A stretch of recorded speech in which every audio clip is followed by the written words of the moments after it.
E aí galera, beleza? Como é que vocês estão? Meus amigos, mais uma vez temos muitas coisas para falarmos sobre temas que envolvem o judiciário brasileiro. A começar pelo julgamento da cassação da chapa Bolsonaro-Mourão pelo TSE, que vai acontecer nessa semana.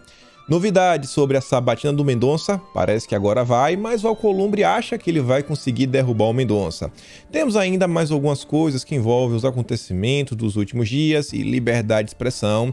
Nesse âmbito, saindo um pouco do judiciário, mas ainda tratando de leis, parece que o Telegram está com os dias contados. Parece que estamos diante do fim do Telegram. E também vamos falar de algumas coisas que ligam aí a CPI, eleições de 2022, movimentação aí da terceira via, do Lula e tudo mais, e também alguns temas que envolvem a tão famosa revolução cultural que a esquerda tanto pratica. E eu já quero começar aqui falando sobre a questão do Telegram. A gente vai seguindo aqui, falando dos outros temas, e vejam só. Ontem Bolsonaro fez essa postagem, achei bem interessante, mostra aí duas coisas, né?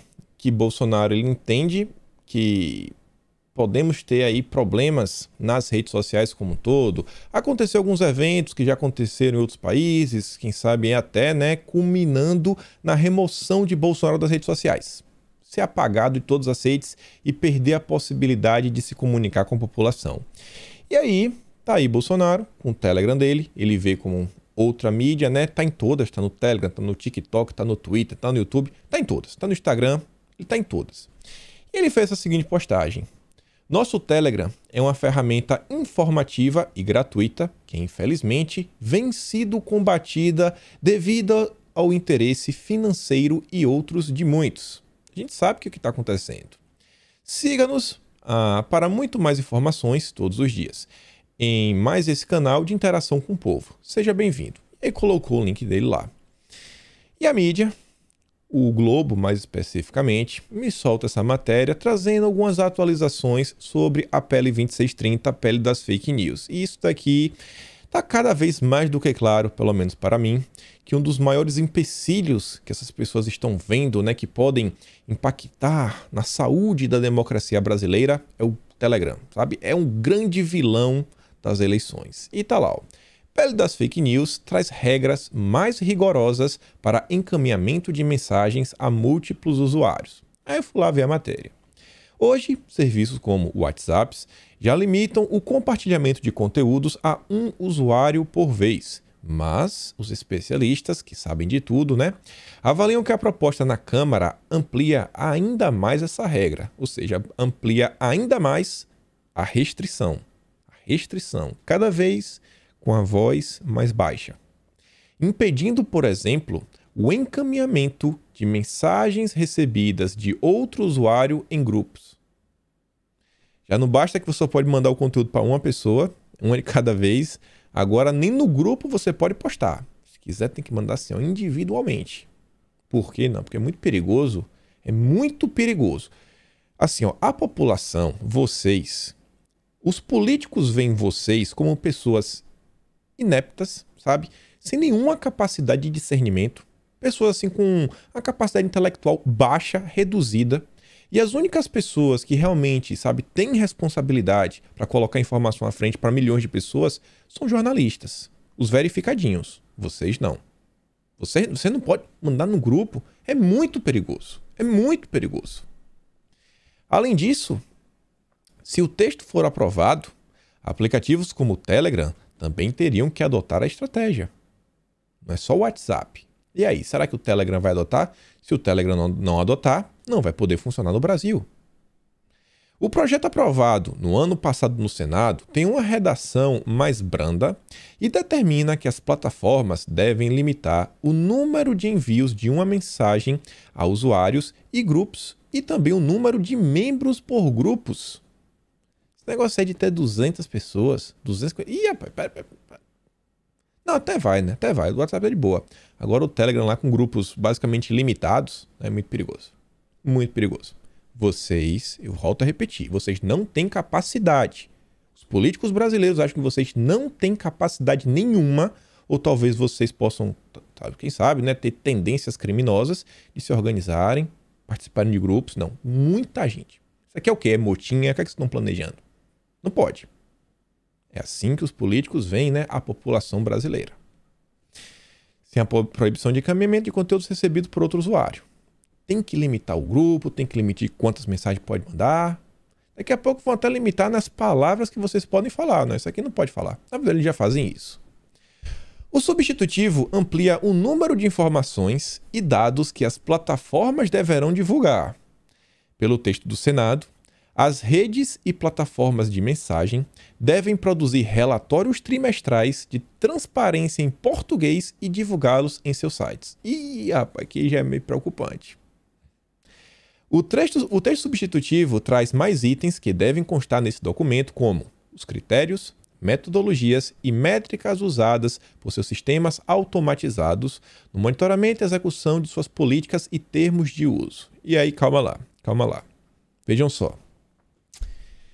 Como é que você faz um relatório? Você faz um relatório com base em dados, informações. Concorda? Como é que você vai fazer um relatório, sabe, do monitoramento que você está fazendo, na interação entre pessoas que estão conversando, se você não tem acesso às coisas que as pessoas estão conversando e encaminhando e escrevendo e tudo mais? Essa lei meio que vai forçar as empresas de tecnologia a ampliarem o monitoramento delas, sabe, nas suas mensagens, nas suas interações, reduzindo a sua privacidade, porque ela vai ter que fazer isso porque ela vai precisar apresentar um relatório. Não é que ela queira ficar bisbilhotando a sua vida, mas como é que ela vai produzir um relatório se ela não está, sabe, te monitorando passo a passo? O que você está fazendo? Se você compartilhou alguma mensagem meio perigosa. Olha só, né?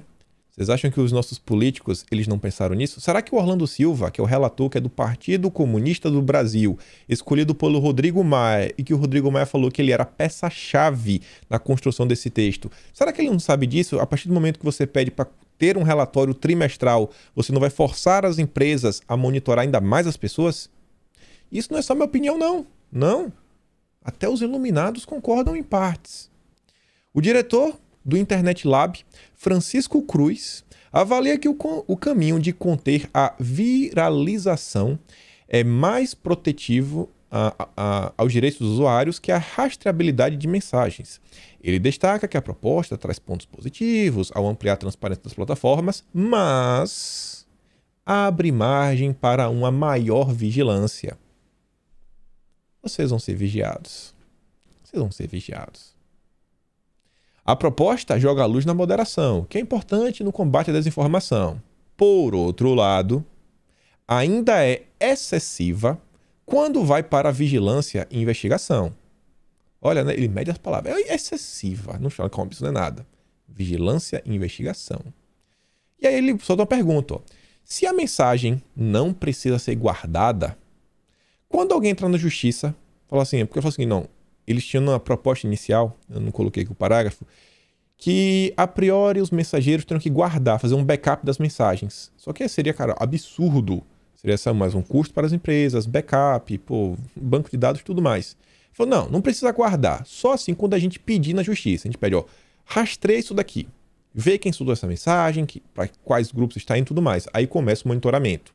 Só que, se não precisa guardar essa mensagem, só quando a justiça pedir, quando alguém entrar na justiça, o aplicativo pode dizer que não guardou ou o judiciário vai obrigar a guardar? Porque ele fala assim, começa a investigar com essa mensagem. Só que essa mensagem, sei lá, a primeira delas foi publicada 3 dias atrás. Ninguém é obrigado a guardar. O usuário apagou, ele postou a mensagem na marotagem, apagou depois de 24 horas. Não tem como rastrear mais. Aí a empresa vai lá na justiça. E aí?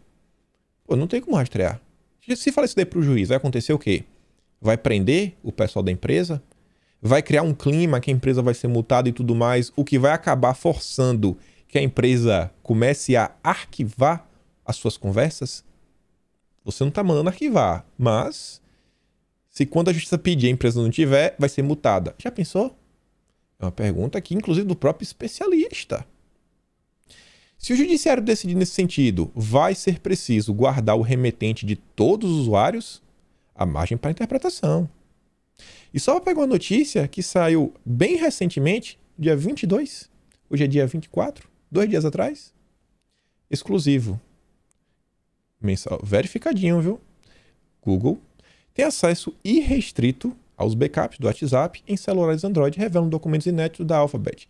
Procuradores americanos acusam a empresa de mentir deliberadamente ao público. 750 milhões de pessoas foram afetadas. E o Arthur diz, né? Fica tranquilo. A rede social é neutra. A rede social é neutra. Complicado, complicado. PL 2630 tá aí, né? Espero que nossos deputados foquem nisso daí, estejam realmente já trabalhando, empenhados para... Sabe? Cara, não dá.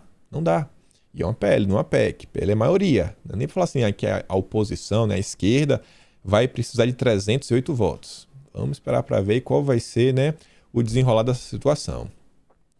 E a imprensa brasileira segue fazendo o seu jogo, né, para tentar criminalizar a presença da direita nas redes sociais como um todo. Aqui é aquela típica matéria que fala assim, cara, de onde é que o jornalista tirou isso? A conexão operacional entre bolsonaristas e os golpistas de Trump. Vejam. Só traz matéria da grande imprensa disso, daquilo, outro. É óbvio, pelo menos saber, né, de onde que a gente está apanhando, de onde está vindo o cascudo que a gente vai tomar. Todo dia quase está tendo matérias para fomentar. E pensa na churrasqueira, né? Você tem o tempo todo tá colocando carvão. O tempo todo colocando carvão para você fazer, né, a sua carne na churrasqueira, a galinha, o frango, linguiça e tudo mais. Cara, não pode deixar a churrasqueira apagar. Porque uma vez que apaga, você vai precisar de um monte de carvão. E depois o papel higiênico, né? Faz aquele copinho, bota um pouco de óleo, fogo. Quem sabe bota um pouco de álcool até para ajudar.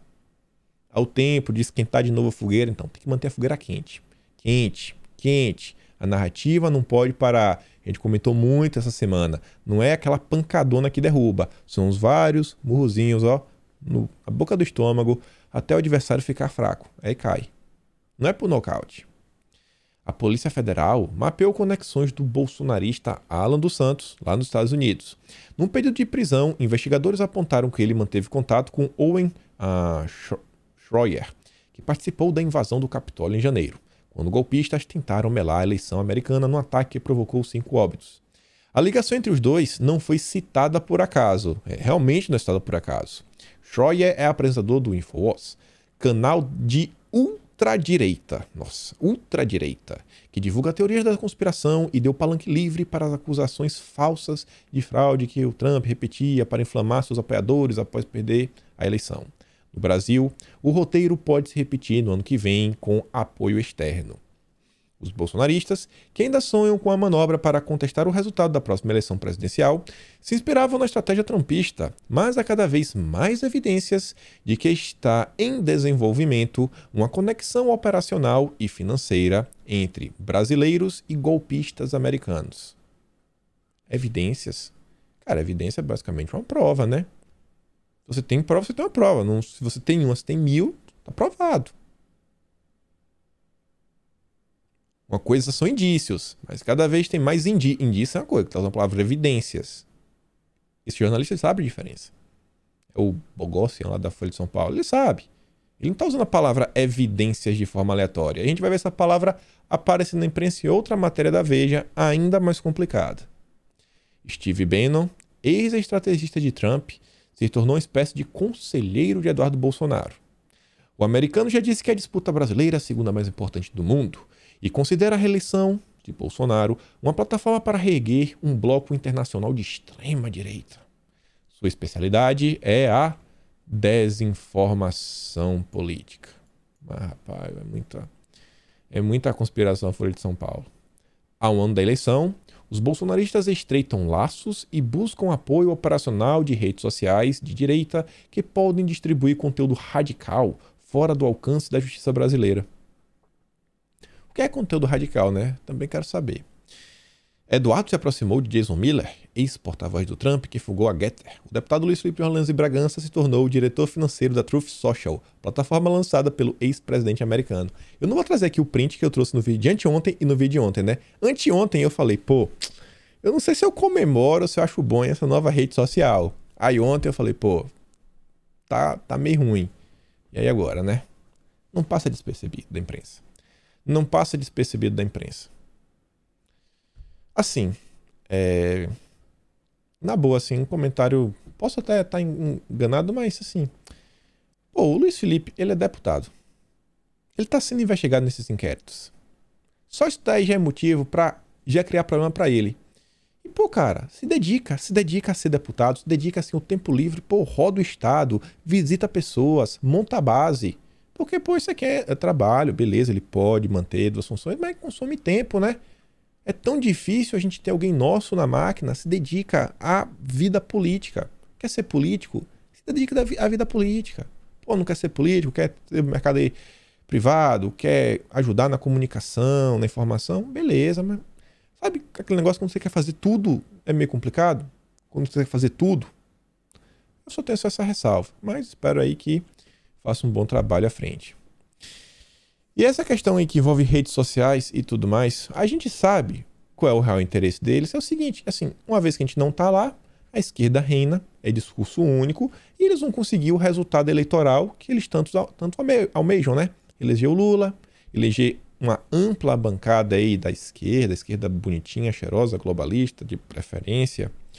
E ontem eu vi essa matéria aqui no Globo. Essa matéria aqui, ela tem informações imprecisas. Não vou nem falar que é mentira, mas muito imprecisas. Eu trouxe até aqui um print para mostrar. Raio-X da CPI. Oposição dominou o debate nas redes, mas bolsonarista Marcos Rogério foi o senador que mais ganhou popularidade digital. Eu não consigo falar se a direita ou a esquerda dominou o debate. Isso eu não consigo. Isso não é desinformação. A matéria tem um parágrafo que fala o seguinte, ó. A CPI no início era muito crítica ao governo. Ela foi o tempo inteiro. Os governistas estavam correndo atrás. Quem pautou e dominou o debate nas redes foi a oposição. E não só os políticos críticos. Desde o início tiveram artistas, humoristas falando sobre a CPI, criticando o governo, a partir das coisas que saíam da comissão. Explica, isso realmente aconteceu.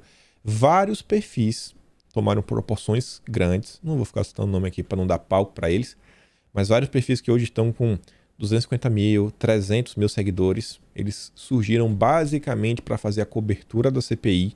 Eles continuam com engajamento alto mesmo, assim, coisa de uma média de 12 mil curtidas lá para o padrão do Twitter, o que não é pouco. Por postagem, assim, umas 12 mil, às vezes 17, postagem de 22 mil, engajamento alto. Eu não estou vendo ninguém na direita com engajamento assim, meio similar. Então isso aí realmente aconteceu. Corrobora com o que eu falei para vocês ontem também, que ó, a esquerda ela está crescendo nas redes sociais. Está crescendo e muito. Está crescendo e muito. Enquanto isso, parte da direita, principalmente os superconservadores, estão se dedicando a tentar, sei lá, falar que Bolsonaro é basicamente um estelionatário, né? Ele roubou assim os votos e os corações das pessoas, mentiu sobre tudo, é o pior presidente da história do Brasil, pior que a Dilma. Tem pessoas que dizem que Bolsonaro é pior que a Dilma. Super conservadores. E a matéria segue falando o seguinte, ó. A principal hashtag utilizada pelos usuários nas redes sociais, de acordo com a Quest, foi CPI da pandemia, com mais de 2,3 milhões de menções. E essa hashtag eu não acho que foram pessoas da direita que levantava pra nada, né? Quem bota isso daí? CPI da Normalmente da direita, né? Era CPI do circo, CPI do Lula e tudo mais. Então, assim, teve muita menção. Óbvio, muita gente usou isso daí ao longo de 6 meses. Mas por várias vezes, a direita estava lá no Trending Topics. Por várias vezes. Várias vezes. Aquela distanciamento, né? Aquela distância arrasadora que a direita tinha. O domínio, sabe? Jogava solto. Cara, não tá mais como estava antigamente. Era essa a preferida dos oposicionistas ao comentário sobre a CPI. Em seguida, aparece a CPI do circo, utilizada principalmente por usuários favoráveis ao governo Bolsonaro, com cerca de 493 mil citações. As tags fora Bolsonaro e CPI do Lula também aparecem entre as 10 mais citadas. E aqui eu digo que, por isso que eu falei que a matéria é imprecisa, é que eu peguei um print, teve mais do que isso, passou de 600 mil, mas a hashtag Renan Sabia de Tudo, que era uma hashtag nossa, ultrapassou aí, ó, 536 mil, ou seja, é maior do que a CPI do circo com 493 mil. Então mostra aí, né, que esse pessoal, eles não conseguem realmente catalogar tudo que eles querem e que é uma matéria que é muito mais utilizada para tentar emplacar uma narrativa do que realmente descrever a realidade. Só que quem escreveu isso daí, mais uma vez, foi esse grupo, Quest, eles fazem várias coisas, são um instituto, apresentam um relatório bonitinho, tudo mais, o que torna mais crível, né? O que torna mais crível. Isso daqui é uma área que eu ainda não vi nenhum grupo mais ligado à direita para fazer esse levantamento de dados, sabe? Os cientistas, onde estão os cientistas de dados da direita? O pessoal aí que domina Python, sabe fazer aquelas modelagens bonitinhas, sabe? Aqueles gráficos que bota lá, de onde tá, como estão a interação das redes, comentário e tudo mais. Falta isso daí, para começar a monitorar algum tipo de assunto, para mostrar como andam as redes sociais, inclusive ajudar a gente, né, a se localizar como estão as coisas. Então fica aí a dica, onde estão nossos programadores. E aí, vejam só. Mais uma vez, a palavra evidências aparece. Mais uma vez. Falei que essa palavra ia aparecer de novo. CPI colheu evidências. Evidências não são indícios. De existência de bunker de Eduardo Bolsonaro. Evidências colhidas pela polícia no celular de um dos investigados pelo STF não entraram no relatório final da comissão. Evidências guardadas pela CPI mostram que Eduardo Bolsonaro mantém um bunker em Brasília para reuniões secretas. Quem entrega a existência da estrutura em mensagem de celular é Alan dos Santos, que teve ordem de prisão assinada por Alexandre de Moraes do STF. Olha que matéria estranha. Peraí. O Alan, ele não foi na CPI em nenhum momento, ele não foi convidado. E aí o pessoal conseguiu, né, através de um celular dos investigados. A CPI conseguiu isso como? Deixa meio aberto. Se isso daí foi assim, foi através do compartilhamento de informações, dos inquéritos, do Supremo e tudo mais, beleza, a gente entende. Mas ainda assim, qual seria o problema de Eduardo Bolsonaro ter um local para reuniões? Bunker, né, é um nome muito bonitinho que a imprensa adora utilizar para tentar dar ares de crime. É só um espaço para reunião. Só isso. O bom é quando é reunião, né, na casa do Ibanez, com paella, né, de frutos do mar, camarãozão pistola, lagoa, aí é bacana, aí pode, sabe? Reuniões na casa do Edson Lobão, na casa do Sarney lá que o Lula foi para contar com todo mundo, aí pode. Agora, se for alguém no direito a uma reunião, aí não pode, não entendi. Tem que fazer o quê? Reunião pública? Vou encontrar aqui alguém, vou abrir aqui uma live para todo mundo saber o que é que eu tô conversando na minha reunião. A matéria não tem nada, não diz nada, não aponta nada ilegal, a não ser tentar usar palavras que dão ares de crime a um encontro que envolvem pessoas que são suspeitas. É tudo a metalinguagem. Você vê, ó, suspeitos, evidências, bunker, investigados, CPI, que é a Comissão Parlamentar de Inquérito, e você vai vendo. E eles vão criando narrativa, Se ele já tivesse achado a rota do dinheiro, se ele já tivesse achado o dinheiro, né, já tinha gente presa. Esse inquérito já está com basicamente 2 anos rolando contra o pessoal da direita. Com a CPMI das fake news começou em 2019 e até agora ninguém foi acusado de nada, assim, ó, que estão as provas do dinheiro, da conexão. Pô, ou o sistema de investigação do Brasil é muito ruim, ou vai que eles acharam e estão esperando para ver a quantidade de pessoas que está envolvido. Mas me assusta um pouco o tempo e a demora que essas coisas estão levando. E aí vejam só o que está acontecendo também, né? O Instagram agora, primeiro eles mudaram, a gente comentou sobre isso essa semana, eles tiraram o arraste para cima e colocaram lá uma figurinha, que é do link, para você poder clicar. E aí pessoas que estão compartilhando conteúdos impróprios, agora não podem mais colocar link. O Fiuza mesmo é um deles. E o Fiuza agora, além de não poder postar links, ele sequer pode ser marcado. Não pode. Não é possível marcar Guilherme Fiuza Oficial, porque tem publicado repetidamente conteúdo que vai contra as nossas diretrizes da comunidade. Quando vai tendo essas ações, né? Não sei o que está desmonetizado. Tem grande parte aí da direita, principalmente os super conservadores, acham bonito. Vai trabalhar, vagabundo. Não quer ficar no YouTube, não quer trabalhar. E acham que não, que isso daí não tem nada a ver, nenhum tipo de conexão com esse tipo de coisa que está acontecendo. Cada avanço da justiça fica mais próximo do próximo avanço, do próximo avanço, do próximo avanço, do próximo avanço. Olha o famoso meu corpo, minhas regras. Meu corpo, minha cérebro começou, não, só pode isso daqui, não só pode isso daqui. Agora, até 3 meses pode. Não, agora tem locais que até 5 meses. Já tem locais hoje em dia que basicamente até o 9º mês, não quero não, vou tirar de minha barriga. Não foi assim no estalar de dedos, já pode até 9 meses. Ainda não são em todos os locais. É uma mudança devagar e sempre, devagar e sempre. E eles seguem lá. E o Fiuza segue aí reclamando. E imagina com a pele 2630, né? A pele 2630 é mais um avanço. Mais uma vez tolhendo a liberdade da população. E vamos falar de liberdade. E vamos falar de algumas coisas acontecendo. Será que dá para reverter esse quadro? Ontem eu vi essa postagem aqui, que só demonstra, né, o ódio que a oposição tem. Mais uma vez, o Augusto de Arruda Botelho. Nem preciso repetir quem ele é, né? Espero que vocês já estejam sabendo. E ele fala o seguinte, ó. O Brasil Paralelo está entrando nas favelas. Anotem isso e voltamos ao assunto no meio do ano que vem, ou antes. O Brasil Paralelo não pode entrar na favela. As pessoas não podem assistir a séries do Brasil Paralelo. As pessoas não podem nada. Nada. Na verdade, o que aconteceu foi o seguinte. O Brasil Paralelo está dando algumas assinaturas que o pessoal pode assistir além das séries que são gratuitas, as séries pagas, e eu acho que aquele BP Select, que é basicamente um Netflix com filmes de Hollywood. Não é nenhum filme assim, não, um filme assim normal. Só que eles que selecionam o catálogo, colocam filmes que eles acham que são bons filmes, que realmente são dignos de ser citação. Isso aqui é cinema. Só isso. Mas não pode. Augusto.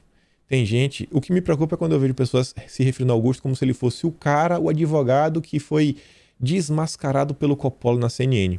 Não consegue entender, né, o tamanho e a força política que esse cara tem. E o Rafa Gal diz, né? Morador de favela não deveria ter poder de escolher o que assiste. São burros demais, né? E a elite rica, que aparece na TV de terno caro, é quem há de guiá-los para a salvação, limitando o acesso deles à informação que não agrada os mauricinhos fantoches de metacapitalismo como o Augusto. Vocês não têm capacidade de saber o que é o bom e o que é o mal. E aí, nesse mesmo âmbito, aí o Rafa também trouxe aqui o comentário do Verdivaldo, que chegou ontem e falou o seguinte, ó. A pergunta que tenho, que ninguém que apoia a censura quer abordar. Quem decide o que é verdadeiro e falso, o que é discurso de ódio? Quem? O governo Bolsonaro? O judiciário que apoiou Moro cegamente? O Facebook e Google? Grupos independentes financiados por bilionários? Quem? Aí vem o cara lá, né? Quem já decide se algo é couro legítimo ou falso? Quem já decide se 1 quilo é realmente 1 quilo? Quem na história decidiu que 1 mais 1 é 2? Quem? Pergunta idiota, né? E o Glenn responde, sim, temos especialistas que discutem o que é verdadeiro. Nenhum campo, até ciência, tem unanimidade. É por isso que permitimos o debate livre, acreditar que suas opiniões são tão inquestionavelmente verdadeiras que nenhuma dissidência deve ser permitida, é arrogância patológica. Entendeu na cara. Aí vem outro. Mas agora todo mundo com o canal no YouTube é especialista. Basta fazer uma edição bacana, vai fingir que isso não é um problema. E o Glenn diz, eu prefiro uma sociedade onde falem cidadãos comuns, não só bilionários como a família Marinho e os ditadores militares que têm o poder de controlar os meios de comunicação. É por isso que a internet livre é tão importante, porque permite que os cidadãos sejam ouvidos, não só a elite rica. Mas grande parte, gente, das pessoas da esquerda, quando você diz liberdade de expressão, a resposta delas é a seguinte, a liberdade de expressão tem um limite. Tem um limite, porque o que essas pessoas estão fazendo, estão tirando vidas. A desinformação promovida pela direita tira vidas. Essa narrativa está colando dentro da esquerda. Você vê jovens falando isso, você vê adultos, pessoas que...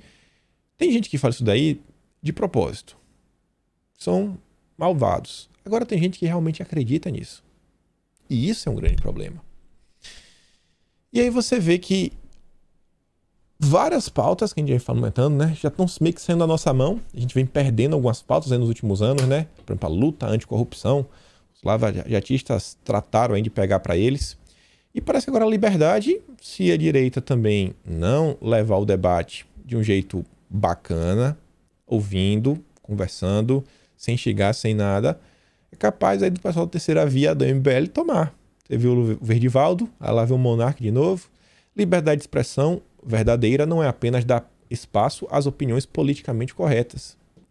O Flávio Quintela fala o seguinte: o sujeito que comemora a ditadura do STF soterrando a liberdade de expressão no Brasil é como o boi na fila do abate. Feliz porque quem perdeu a vida, né, foi o boi da frente e não ele. Agora você vê, né? Eu fico na dúvida se é desonestidade, falsidade, hipocrisia ou inocência. Porque o Flávio Quintela, ele ajudou a tudo o que está acontecendo nesse exato momento. Ele, amiguíssimo do pessoal do MBL, ajudou a construir toda a narrativa, lá atrás, desde a época do Ayan, do Gentili, tava lá, juntinho já com o pessoal do MBL. Agora, né, será que ele não achou que as ações dos amigos dele aí não iam resultar no que a gente está vendo hoje? E aí, olha só, pra gente começar a falar um pouco, e aí, tem como reverter isso daí? Fazer alguma coisa? Tá aqui o Vem Pra Rua, que é o braço de rua, né, do lavajatismo, do Sérgio Moro. E imagine como será o próximo vídeo do Nando Moura com a prisão desta quinta. O pedido de prisão. Por falar nisso, a André Guedes já está pensando no roteiro do seu próximo, sabe, desenhozinho? Tá achando lindo, sensacional. Imagina a felicidade do Sérgio Moro de ver o pedido de prisão do Alan dos Santos. Imagina a felicidade do Sérgio Moro de ver pessoas sendo perseguidas. Porque, vocês lembram do início da pandemia? Estava acontecendo, Moro calado, Moro estava vendo velhinhas sendo assim, meu Deus, agredidas por policiais ao redor do Brasil, calado, tanto que na reunião ministerial, Bolsonaro olhava para o Moro e falava, cara, você tem que falar alguma coisa. A única coisa que o Moro fez no âmbito da segurança pública durante o início da pandemia, antes dele sair, foi aquela história lá, né, de ver se dava tablet para preso. Só. Dá uns tablets aí pros presos para ficar de boa. Para ver se fazia uma gracinha para o Lema, né, quem sabe para Tabata. E aí, vejam só. Renato ontem fez essa postagem aqui. São duas postagens. Eu coloquei tudo junto para ficar mais, assim, visualmente melhor. E ele fala o seguinte, ó. Tentar compreender o momento jurídico do Brasil hoje é quase impossível sem antes compreender os abusos da Lava Jato. Depoimentos forjados, prisões preventivas eternas, empresas sendo destruídas. Emular leis e criar factoides sempre foi especialidade da biografia. Na primeira oportunidade que tivemos de criar alguns freios e contrapesos, fomos ludibriados pela narrativa anticorrupção. O ajuste do abuso de poder deve vir pelo legislativo. Não é o presidente do Brasil que vai fazer um decreto, numa canetada, colocar as forças armadas para resolver a situação. É o legislativo. E eu acho que o Renato está errado. Não foi a primeira vez. Esse ano a gente teve outro tema aí que também iria limitar, né, os abusos, que foi uma coisa lá na CCJ, não foi para frente por causa do voto do PTB. A gente comentou sobre isso lá atrás. A gente estava aí com a PEC 5, os nossos deputados, alguns participaram do debate mais ativamente, muito poucos. Eu vi mais assim o Major Vitor Hugo e o Felipe Barros. Mas muita gente comentando. O Zambellas falou uma coisinha, outra aqui. Não vi muita gente comentando. E tava lá. Uma proposta para tentar começar a alimentar o judiciário brasileiro. Gente, olha só aqui, ó. Bolsonarismo ganha vida própria e cobra deputados por alinhamento ao PT. Parte significativa do fã-clube bolsonarista não digeriu a decisão de alguns de seus deputados de votar a favor da PEC 5. Tava a gente aí falando da PEC da vingança, para ajudar o Centrão, PEC do Jair, do Gilmar Mendes, caindo nessa narrativa. Não, porque a Tâmia Danelon, ela é de direita, ela foi contra a PEC. É a Tâmia, aquela da Lava Jato, a lavajatista? É, amiga do Deltan do Moro? Pelo amor de Deus, hein? Quem era contra essa PEC? Quem era contra, né? Barroso, Juliette, Sérgio Moro, Deltan Dallagnol, pessoal do MBL, todo mundo era contra. E aí também, né, muita gente do bolsonarismo também se colocou contra. O clima de decepção por votos iguais ao do PT ganhou ares de ameaça ao futuro dos aliados de Jair Bolsonaro. Talvez, né, o pessoal da esquerda, no passado, já viu que a justiça pode passar um pouco do ponto. Né, porque o PT votou igual, isso é um absurdo. Essa PEC aqui, ela só não foi à frente por causa de 10 votos, foi 298. Faltou um tris. São 308 votos para avançar uma PEC. E depois a matéria fala uma coisa que é relativamente interessante, falando o seguinte, que isso daí é um sinal que o bolsonarismo já é maior que Bolsonaro pode passar, mas que a direita ainda vai continuar existindo. Assim espero, né? Assim espero. Bolsonaro 2026, cara, reelegendo, ele vai ter que passar o bastão. Espero que as pessoas continuem, né, assim, acompanhando, cobrando, se envolvendo na política. E eu quero voltar no post do Renato, dizendo o seguinte, ó, trazer alguns exemplos práticos para a gente fazer algumas reflexões sobre a direita brasileira. O doutor Eric Grossi Morato fala o seguinte: nunca esqueceremos de um homem íntegro, inocente e democrático que, mesmo reitor da oitava maior, assim, mais prestigiada Universidade da América do Sul, foi preso, despido, transferido para a penitenciária, dormiu no cárcere e ainda foi proibido de pisar na UFSC. Isso sem qualquer intimação anterior ou prova. Isso aconteceu com ele. Isso aconteceu no âmbito da Lava Jato. Olha aqui o caso. Irmão de ex-reitor da UFSC sobre delegada Érica Marena. Não espanta métodos de prisão e tortura psicológica. Esse caso aqui eu não lembrava. E eu agora estou mais surpreso ainda. A Érica Marena mais uma vez envolvida em uma grande confusão. A Érica Marena é aquela que o Moro colocou no COAF, que trabalhou no Banestado com o Moro, que o Moro colocou para ficar correndo atrás do Duran, que tinha algumas informações que poderiam prejudicar o Moro. Aquela que estava no depoimento do Moro. E aquela que apareceu nessas conversas aí, né, num suposto depoimento forjado junto do Deltinha. A operação Ouvidos Moucos, que prendeu meu irmão e mais 6 professores, não poderia agir de maneira distinta da Lava Jato, pois é herdeira de alguns integrantes, como a delegada Érica Marena. Mas, suponho, laudatório de seus métodos não ortodoxos, como reza o dito popular, o fruto não cai longe do pé. Érica Marena foi a delegada responsável pela operação que perseguiu reitores de Santa Catarina, prendendo ilegalmente Luiz Carlos Cancelier, o então reitor da UFSC, que tirou a própria vida depois de uma humilhação pública com acusações de corrupção na universidade. Tirou a própria vida. Onde é que estava a direita? Não vou nem falar nesse caso. Onde é que estava a direita quando saiu as informações aí que o Deltinha, junto com a Érica, talvez forjaram um depoimento? Eu trouxe isso aqui em vídeo de forma exaustiva. Mas porque não foi com a gente, né? Para prender pessoas que não são da direita, pode forjar um depoimento. Bacana, né? Não é de direita, então pode descer o sarrafo. Renato tá falando em questão de prisão preventiva, assim, eternas. Como é que Renato colocou aqui? Prisão preventivas internas. Eu fui dar uma olhada para tentar ver o que o Renato falava. Eu não sei se é o caso, mas eu vi que o Eduardo Cunha, ele ficou preso preventivamente por 5 anos sem julgamento. Eu não gosto do Cunha, mas como é que a gente vai falar assim, ele é o Daniel Silveira, tá preso preventivamente? Não é o primeiro. Não é o primeiro. Aí todo mundo tá assim, todo mundo não, mas existe uma parte na direita que quer pegar uma situação que, infelizmente, não é nada muito novo no Brasil, o que mostra que a gente vem passando por problemas a um longo prazo, para falar, não, isso aqui nunca aconteceu na história, isso aqui só acontece durante o governo conservador. Não, isso aqui está acontecendo há muito tempo. Olha o que estão fazendo, buscas e apreensões contra empresas de direita, por quê? Por fake news. Nas mensagens também mostrava que teve aí um grupo de procuradores que estavam conversando sobre a possibilidade de falsificar uma rúbrica contábil para dar uma busca e apreensão na empresa. Fazer o depoimento, lá não dando depoimento com um cara com Alzheimer, tirando vantagem da doença para tentar forçar o cara a lembrar de coisas que nunca aconteceram para conseguir o depoimento que eles queriam, para colocar pessoas que atrás das grades. Vários empresários inocentes tiveram congelamento de bens. Depois devolveu, foi mal. Nessa brincadeira, empresas quebraram e tudo mais. A Lava Jato, esse pessoal aí, não só atingiu o Aldebrecht, as mega empresas, não. Gente, o Brasil ele vive um problema no judiciário. Judiciário.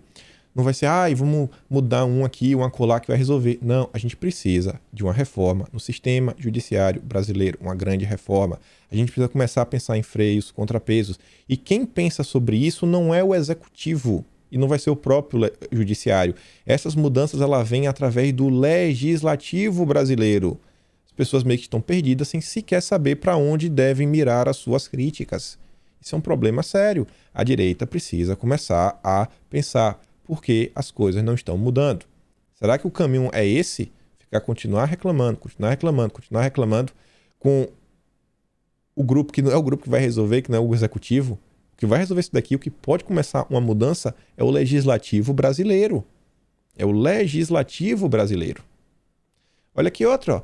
Ai, por que não? Porque pô, o cara é juiz, é promotor, é advogado, é vítima, o cara é tudo no provixe. Não, pô, o cara não pode julgar esse processo aí meio que ele é parte interessada.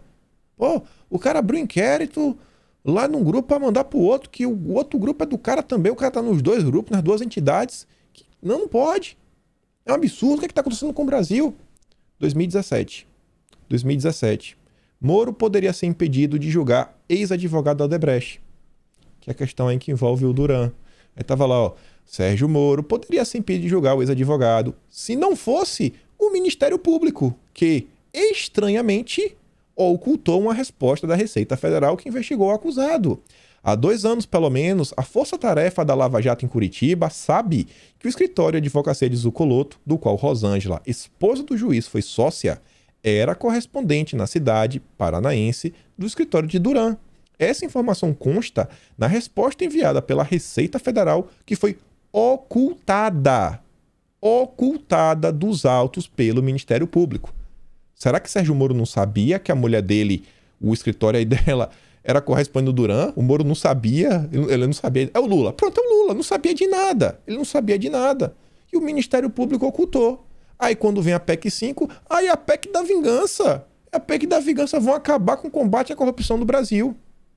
Pessoal, corrupção, quem combate é Bolsonaro. É o Ministério da Justiça. Quer saber como? Prendendo droga. Corrupção, lavagem de dinheiro, doleiros. O Sérgio Moro aí, né? Já mandou prender alguns, delação também. Esse pessoal trabalha com dinheiro vivo. Dinheiro espécie. Quem que tem muito dinheiro em espécie no mundo? Quem mexe com o mercado negro.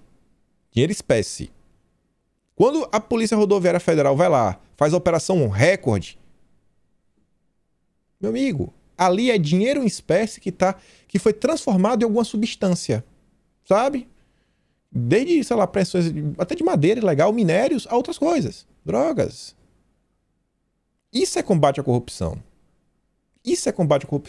Tem uma máxima aí, você perguntar a várias pessoas do mercado financeiro, eles dizem, todo esse dinheiro aí, né, sujo, vermelho, sangue, acaba virando alguma coisa no ramo imobiliário. Por quê? Porque é muita coisa para você...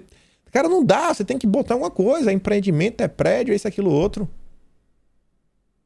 Isso é combate à corrupção. É reduzir o tamanho do Estado. É reduzir a quantidade de cargos públicos. Corrupção. O que é corrupção? É desvio de dinheiro público. Se você diminui o tamanho do Estado, você diminui as possibilidades de corrupção.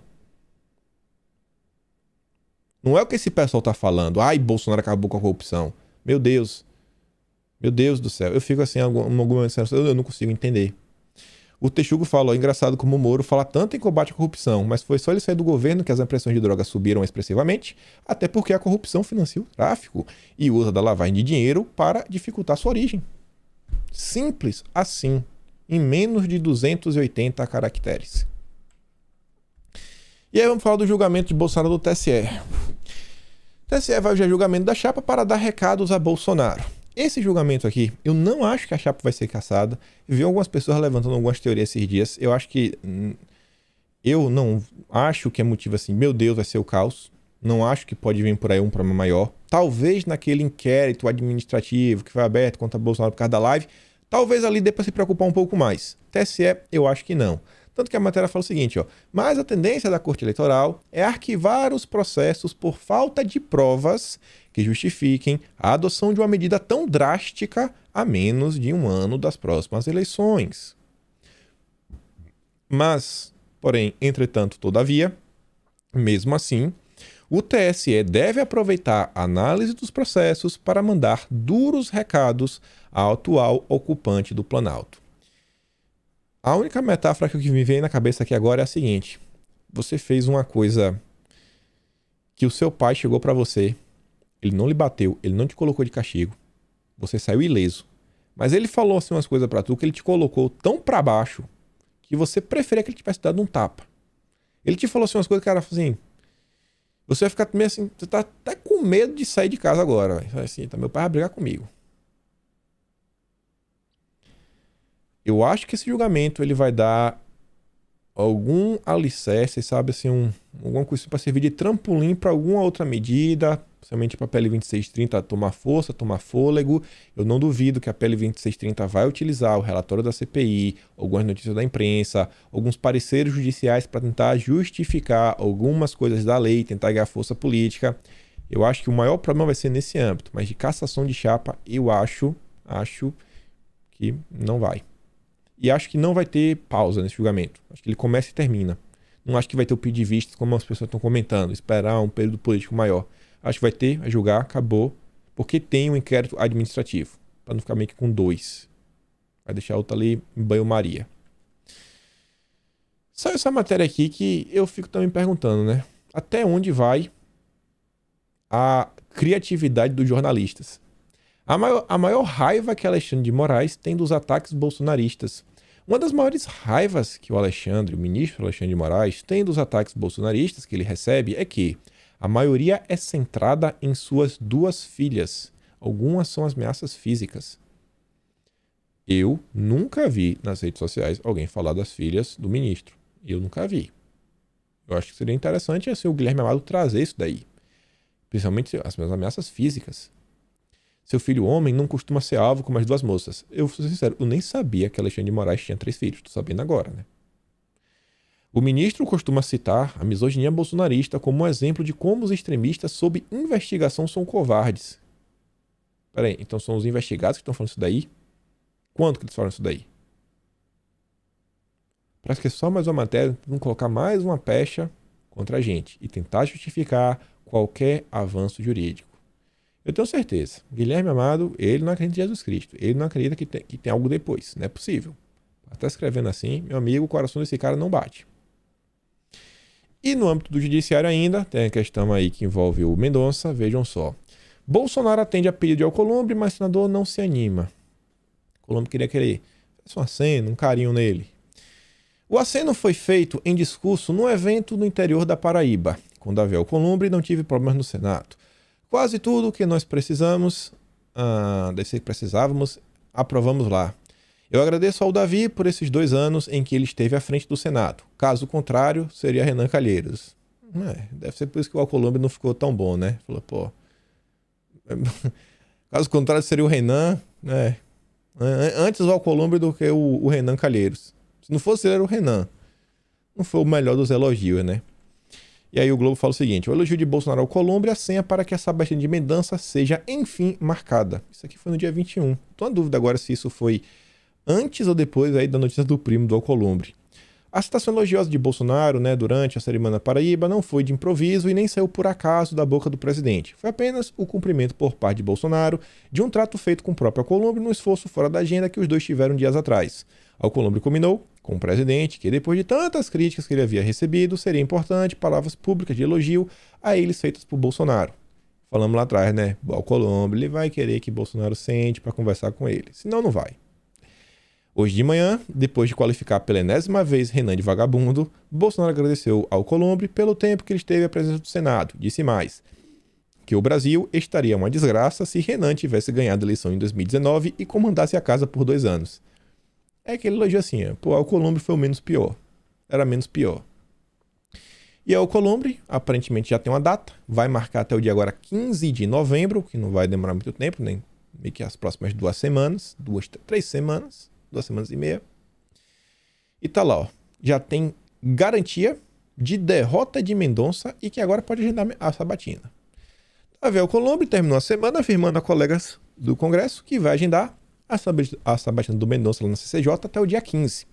Ele disse nas conversas que vai, enfim, pautar o assunto porque tem total convicção de que o terrivelmente evangélico indicado por Jair Bolsonaro será rejeitado pela maioria dos senadores. O impasse já dura 102 dias. Na boa, pode rejeitar. Ninguém é obrigado. Ninguém é obrigado a aceitar. O absurdo é 102 dias parados. Porque se vai rejeitar e vai ter que mandar outro, ó, rejeita logo, a gente já manda o próximo. Manda o próximo. Agora o que o Alcolumbre vem fazendo, né? É qualquer coisa menos uma postura democrática, né? E aí, olha só. MBL esconde vídeos de apoio a Paulo Guedes no YouTube. Isso aqui já era esperado, né? O MBL já desembarcou há muito tempo. Há muito tempo. Mas agora, para não restar dúvidas, estão apagando tudo, qualquer tipo de rastro que possam ligá-los a algum apoio a Bolsonaro. Vão apagar tudo, querem desaparecer, reescrever a história. Entre os vídeos estão as publicações intituladas A Revolução de Paulo Guedes, sim, em caixa alta e com sinal de exclamação. O discurso promissor de Paulo Guedes para os americanos. Paulo Guedes detona deputado socialista e defende fim de privilégios. O MBL rompeu com Paulo Guedes, blá blá blá, e até já xingou o ministro. E nos próximos meses aí, eu acho que inclusive mais pessoas que hoje apoiam o governo, principalmente no âmbito assim, mais da grande imprensa, vão tentar descolar a sua imagem de Bolsonaro, né? Tá vendo a eleição, vai querer poder falar com... principalmente aquele cara que é o jornalista profissional, né? Que ele quer, assim, pegar a galera bolsonarista, mas ele também quer ser ouvido aí por quem vota no Moro, por quem vota no Dória, sabe aquele cara assim meio que jogo de cintura, que ainda fica assim, meio que de direita, mas não... Nos próximos meses aí veremos algumas pessoas aliviarem um pouco, né, o discurso, defender com menos ênfase o governo, ou talvez nem defender, dar umas pancadinhas assim, né, para demonstrar virtude. Vale a pena prestar atenção. E aí essa galera, que agora aí, né, tá criticando o Paulo Guedes, criticando tudo que vem sendo feito, o Ebert fez um comentário sobre eles falando o seguinte: os mesmos que festejaram a farra dos gastos emergenciais da pandemia querem agora austeridade fiscal. Os bilhões? Nossa, foi sensacional, né? Os bilhões para estados e municípios. Já imaginou que absurdo os mais pobres se sentirem assistidos e talvez por isso votarem Bolsonaro no candidato dele? Para a oposição, quanto pior melhor, né? Pô, cara, como assim os pobres vão ter um dinheirinho ali para fazer uma feira, fazer uma comida ou outra, porque R$ 400, né? Não é para curtir a vida doidado. Aí, pô, não votar em Bolsonaro. Não pode. Deixa o pobre passando fome. Deixa o pobre passando fome. Ninguém ignora os riscos de gastar mais do que pode, mas é fato que às vezes a conta não fecha. Como é uma crise dessas, onde os heróis são os que ficaram em casa apavorados e querendo que todo mundo ficasse apavorado também, mesmo que isso jogasse milhões de pessoas na miséria. Não tem mágica. Alguém vai pagar a conta. A vantagem de ser liberal, materialista nessas horas, é dormir tranquilo, depois de defender que os de barriga mais cheia, os donos do mercado, não tenham que fazer nenhum sacrifício enquanto a maior conta fica com os mais necessitados. Eu tô de boa, minha geladeira tá cheia, os pobres que se lasquem. E aí eu adorei essa matéria, assim, né? Colocaram uma foto que, assim, é foto perfeita. Que a matéria é sobre a terceira via e a foto é do Lula, porque a terceira via é Lula, não tem terceira via, não tem. E tá lá, com a entrada de Moro e Pacheco, terceira via já tem 11 nomes para 2022. É um time de futebol. 11 nomes para 2022. Rapaz, assim, o esforço de criar uma terceira via tá sensacional. 11 nomes. 11 nomes. E aí colocaram a foto do Lula. E aí, vejam só, a CPI acabou e a oposição, inclusive um desses pré-candidatos, já está se articulando para tentar emplacar uma nova CPI, CPI da rachadinha. O Alessandro Vieira disse que já tem recolhido 12 assinaturas a favor da nova CPI, precisa de pelo menos 27. Será que o Pacheco vai instaurar mais uma CPI contra o governo? Será? Vontade não falta, né, Pacheco? Vontade não falta, ainda mais agora que está, né, tentando ser o vice do Lula em 2022. E vejam só isso daqui, ó. Flávio Dino procura Sarney, costura aliança com ex-rival e pede apoio para a Academia de Letras. O Flávio Dino e o Sarney, por mais que sejam iguais, né, contra o governo, contra o que a direita defende, eles não são aliados, eles não eram, eles concorriam, eles disputavam. São grupos políticos diferentes lá no estado do Maranhão. Isso daqui é a coisa bem similar ao que a gente comentou ontem sobre a Bia, né? Procurar o partido, falou, pô, pensei senadora, se a Flávia Arruda sair como governadora, porque vai ter palanque e tudo mais. O que o Flávio não tá fazendo é a mesma coisa. E aqui mostra assim, o traquejo que a esquerda já tem. Montar palanque e rodar o Estado é caro. Quando chega no lugar, pô, ainda tem que ter gente, tem que ter tudo, tem que ter infraestrutura, pessoas no local. Vocês acham que o Sarney não deve conhecer uns 70% dos prefeitos lá do Maranhão? Pelo nome. O cara tem mais de 50 anos de vida política. O cara tá lá, ó. Abre o Maranhão pra mim, Sarney. Abre o Maranhão pra mim. E eu acho que vem como favorito. Eu acho que o Flávio Dino vai vir como favorito e é capaz de realmente levar o Senado do Maranhão mais uma vez. Porque, cara, a esquerda tem voto, o Nordeste é um pouco mais complicado e com fundo partidário e estrutura vai ser um adversário pesado. O estado do Maranhão, cara, não sei como é que vai ser. Já que tem um amigo que é do Maranhão, o Chicão, falei com ele um dia, ele falou, cara, por aqui é complicado.